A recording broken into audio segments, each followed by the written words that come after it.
என்னதான் டிசைனா இப்ப வாகனங்கள் வந்தாலும் அந்த வாகனங்கள் உருவாகிறதுக்கு முக்கியமான காரணம்னா இந்த குதிரை வண்டியெல்லாம் சொல்லலாம். 1950s வரைக்கும் தமிழ்நாடு கடந்து இந்தியா போன்ற பல நாடுகளுக்கு டிரான்ஸ்போர்ட்டுக்கு முக்கியமான அடித்தளமா இந்த குதிரை வண்டி இருந்துச்சாமா. இப்படி போக்குவரத்துக்கு முக்கியமான முதுகெலும்பாவும் முன்னோடியாவும் இருந்த குதிரை வண்டிகள் கால மாற்றத்துல நம்ம கலாச்சாரம் அழிஞ்ச மாதிரி குதிரை வண்டியுமே அழிஞ்சிருச்சு. இத்தனை சிறப்பு வாய்ந்த குதிரை வண்டிகள் நம்ம பழனியில இருக்குன்னு சொல்றதுக்கே ரொம்ப பெருமையா இருக்கு மக்களே. எப்படி பழனியோட பிரைடு முருகன் மலையோ இன்னொரு பிரைடு இந்த குதிரை வண்டியுமே சொல்லலாம். ஏன்னா பழனிக்கு வர டூரிஸ்டர்ஸ் முக்கியமா ஆந்திரா, கர்நாடகா, கேரளா ஸ்டேட் பீப்புள் ஒரு யூனிக்கான ரைடா இதை பாக்குறாங்க. அது மட்டும் இல்லாம ஃபாரினர்ஸ்ல டெம்பிள் விசிட் பண்ணும்போது விருப்பப்பட்டு இந்த குதிரை சவாரி செய்யறாங்கன்ட்டு குதிரை வண்டி வச்சிருக்க சரவணன் என்ன சொன்னாரு. ஏன்னா குதிரை வண்டி நிறைய பேர் பழைய பாரம்பரியம் சொல்லி நிறைய பேர் கேட்கறாங்க, ஏறுறாங்க, போயிட்டு வர்றாங்க.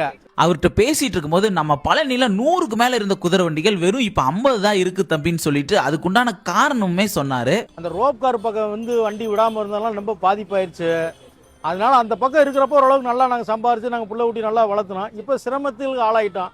இதில் சில பேர் வேணான்னு விட்டுட்டு போனவங்க இருக்காங்க. சில பேர் பழைய பாரம்பரியம் மலையை சுற்றி வருவாங்க.